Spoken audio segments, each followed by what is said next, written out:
Hey guys, hello Garden Bell. So today I would like to talk with you guys about the resurrection flower. And it doesn't look like much of a flower right now, it looks like a tumbleweed. But when you put this in water, just a tiny little bit of water, it blossoms into this beautiful lush green, it's just gorgeous. Okay, so the first thing you want to do when you get your plant is you want to pick out a really nice decorative bowl to place it in because it's going to be in your home, you're going to be looking at it, and you want it to be appealing to the eye. And also I would suggest that you use a clear bowl because you'll be able to see when the water is dirty easier versus using a color dish. And what I like to do when I get my plants, when I use them, I like to take them and tap the sides of them like this. All around the plant, the top of the plant, the bottom of it. And I find doing this, I'm able to get all of the extra pieces that I can use to make a powder or to, just use the pieces in maybe an incense blend. So that's kind of nice, being able to do that. It's going to fall in the water dish anyway, so you might as well take advantage of it. I purchased a big bag of these for my shop. And at the bottom of the bag was all the dirt and the little tiny pieces that had fallen off.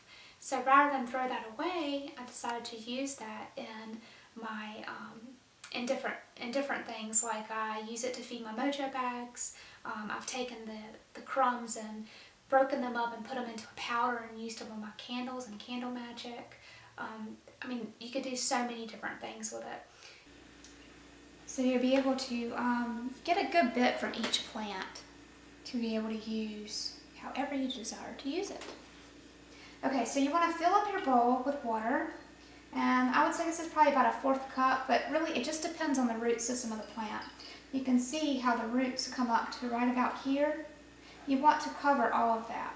Now this plant right here is kind of shaped kind of funky, so it's not going to stand straight up. It's okay if you lean it on its side, just until it opens up and then you can reposition it. So I actually need a little bit more water in this plant.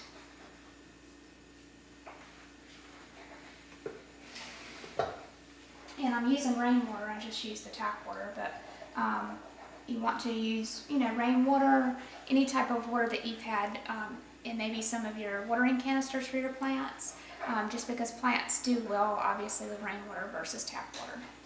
And that looks like it's about good enough. So we're going to let that sit. And I'm just going to tilt it on its side. And I'm going to just get the whole plant wet. I'm going to rotate it.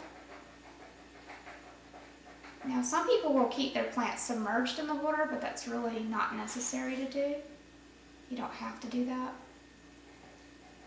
Okay, and then I'm just going to kind of prop it up like that. And we will get to watch it grow.